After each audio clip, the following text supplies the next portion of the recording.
નમસ્કાર.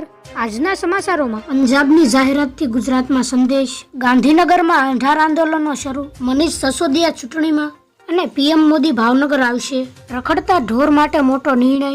આ વિડીયોમાં આપણે સંપૂર્ણ માહિતી મેળવીશું. એ પહેલા તમે ઓનલી ગુજરાત ન્યૂઝમાં નવા છો તો નીચે આપેલા સબસ્ક્રાઇબ બટનને દબાવી બાજુમાં રહેલા ઘંટડી બટનને પણ દબાવી દેજો, જેથી કામના અને દિવસભરના સમાચાર તમને મળતા રહે. હવે આંદોલનમાં પડેલા તડાથી સરકારની ચિંતા હળવી થઈ છે, પરંતુ આમ આદમી પાર્ટી માટે તેના બ્રહ્મસત્ર જેવા આમ મતદારો સિનવતા આવા કર્મચારીઓ માટે એક મોટી ગેરંટી લઈને આવી રહ્યા છે. ગઈકાલે જ પંજાબના મુખ્યમંત્રી ભગવત માને જાહેર કર્યું કે પંજાબમાં જૂની પ્રેસ યોજના લાગુ કરવા માટેનો અભ્યાસ કરવા મેં મુખ્ય સચિવને સૂચના આપી છે.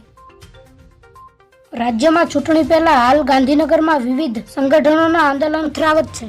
ગાંધીનગરમાં નિવૃત્ત આર્મી જવાનોનું આંદોલન ચાલી રહ્યું છે. આ ઉપરાંત વનપાલ, આંગણવાડીની મહિલાઓ, આરોગ્ય કર્મચારીઓ, કરાર આધારિત કર્મચારીઓ, મધ્યાહન કર્મચારીઓનું આંદોલન યથાવત છે. તો કિસાન સંઘ પણ પડતર માંગણીઓને લઈ આંદોલન કરી રહ્યું છે. ગુજરાત વિધાનસભાની ચૂંટણીને લઈને આમ આદમી પાર્ટીએ રાજ્યમાં આકરા પ્રચાર શરૂ કર્યા છે. ત્યારે હવે દિલ્હીના નાયબ મુખ્ય પ્રધાન મનીષ સિસોદિયા ગુજરાતના ચૂંટણી જંગમાં મેદાનમાં ઉતર્યા છે.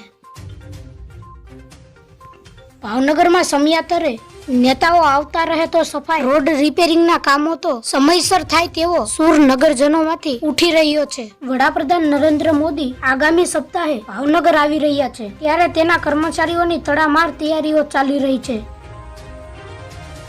રખડતા ઢોર નિયંત્રણ બિલ પાછું ખેંચ્યું છે. વિધાનસભામાં રખડતા ઢોર નિયંત્રણ બિલ પાછું ખેંચવા અનુમતિ પ્રસ્તાવ રાખ્યો હતો. રાજ્ય સરકારના શહેરી વિકાસ મંત્રી વિનોદભાઈ મોરડિયા દ્વારા પ્રસ્તાવ મૂકવામાં આવ્યો હતો, જે પછી બહુમતીના આધારે આ વિધેયક રદ કરવામાં આવ્યું છે.